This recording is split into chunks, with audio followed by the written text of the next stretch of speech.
Anda telah mengunduh podcast yang dipaparkan oleh Pendeta Dr. Erastus Sabdono ini dari truth.id/voice. Selamat mendengarkan podcast ini.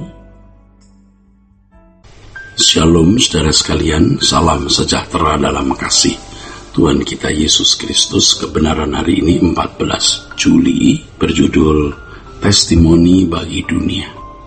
Dalam 1 Korintus pasal 6 ayat 19-20 ya, firman Tuhan tertulis,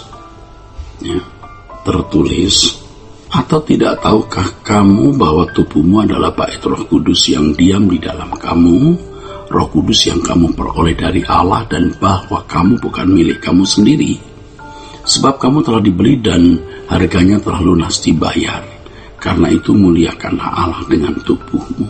Saudaraku, Tuhan Yesus berkata kepada orang-orang Yahudi, khususnya pada imam kepala, tokoh-tokoh agama, pemimpin-pemimpin, dan rohaniwan Yahudi, robohkan bait Allah ini, aku akan membangunnya dalam 3 hari. Bait Allah secara fisik, saudaraku, sudah dibangun kira-kira selama 46 tahun. Diperbaiki oleh Raja Herodes yang sedang mencari muka dari orang Yahudi. Sebab dirinya bukan orang Yahudi, melainkan orang Edom. Ia diangkat raja oleh Kaisar Roma untuk mengontrol Palestina. Tentu saja orang Yahudi tidak mau mengakui dia sebagai raja. Sebab orang Yahudi sangat fanatik dalam kebangsaannya.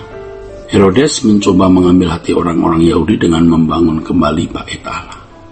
Yesus berkata, rombak bait Allah, aku akan membangunnya dalam 3 hari. Maksud bait Allah di situ bukan bangunan secara fisik, melainkan tubuhnya. Itulah bait Allah. Nah saudaraku, pernyataan Yesus ini menunjukkan bahwa tubuhnya adalah bait Allah.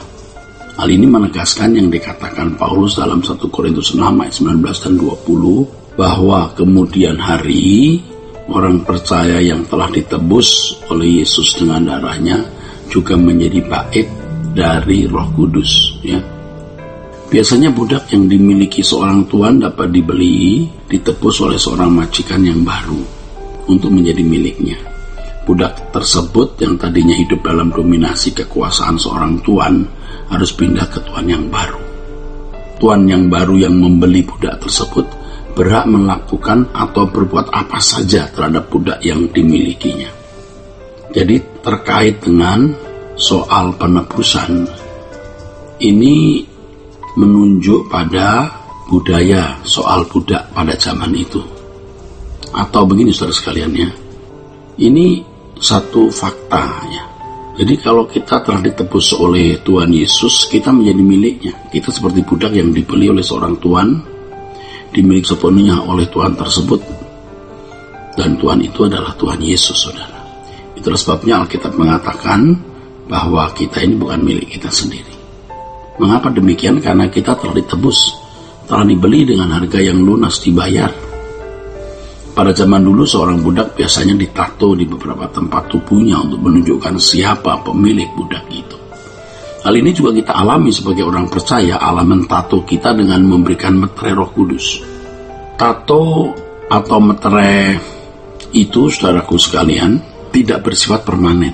Tato dalam bentuk meterai Roh Kudus tidak bersifat permanen. Artinya kalau seseorang tidak hidup dengar-dengaran, maka ia bisa mendukakan Roh Kudus, memadamkan Roh Kudus, bahkan menghujat Roh Kudus. Ini berarti Roh Kudus akan meninggalkan dia. Orang percaya yang ditebus oleh darah Yesus tidak lagi memiliki dirinya sendiri. Mendapat tato atau meterai Roh Kudus supaya hidup untuk kemuliaan Allah.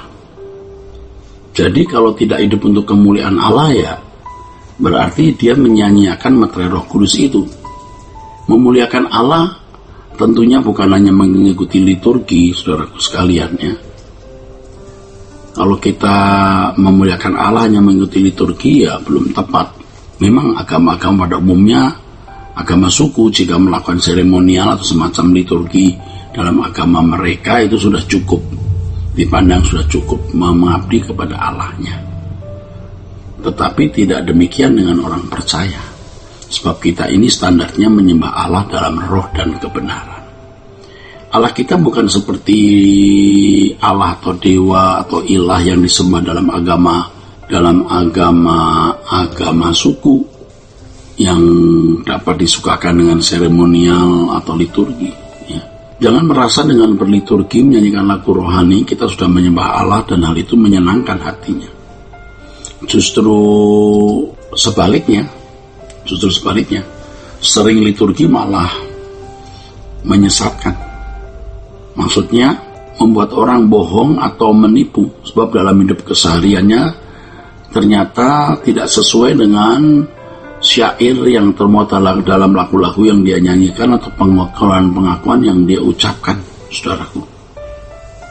Ini munafik namanya, hipokrites, orang yang memainkan peranan. Jadi setiap harinya bagaimana, lalu di gereja bagaimana, tidak sama. Itu menipu.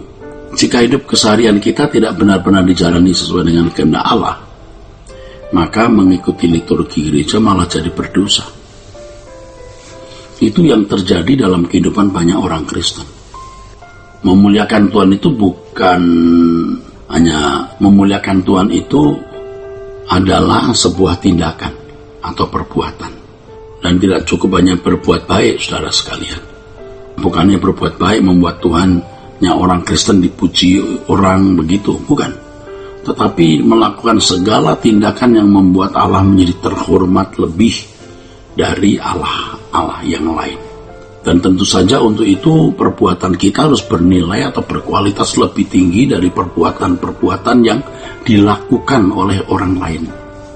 Standar moral kita harus lebih tinggi dari orang-orang yang beragama lain, saudara. Alkitab mengatakan, jika engkau makan atau minum, jika engkau melakukan segala sesuatu, lakukanlah semua itu untuk kemuliaan Allah. Ini berarti kelakuan orang percaya harus dengan standar moral ya lebih dari ahli Taurat dan orang Farisi, seperti yang dikatakan Tuhan Yesus bahwa hidup keberagaman kita harus melebihi ahli Taurat dan orang Farisi. Jika tidak demikian, maka kita tidak bisa memuliakan Allah secara proporsional. Nah, kehidupan Tuhan Yesus itu kehidupan seorang yang memuliakan Allah, yaitu dengan keagungan perilaku, dengan keagungan perbuatan, dengan keagungan sikap yang melampaui ahli Taurat dan orang Farisi. Dan Tuhan Yesus menghendaki juga kita orang percaya memiliki perilaku seperti itu, yang karenanya kita benar-benar berkualitas sebagai orang yang memuliakan Allah. Dan kita menjadi testimoni bagi dunia. Dan testimoni seperti inilah yang sebenarnya dikehendaki Allah. Inilah fungsi sebagai utusan Kristus. Kiranya kebenaran ini, saudaraku, memberkati kita sekalian. Sola Gracia. Untuk berlangganan renungan harian dalam bentuk cetak, silakan hubungi Truth Literatur di nomor telepon 0878 7870 7000. Untuk mendapatkan CD khotbah, MP3 renungan Truth, dan CD album lagu produksi Sola Gracia, Anda dapat menghubungi di hari dan jam kerja di nomor telepon 021 638 60953. Tuhan Yesus memberkati. Sola Gracia.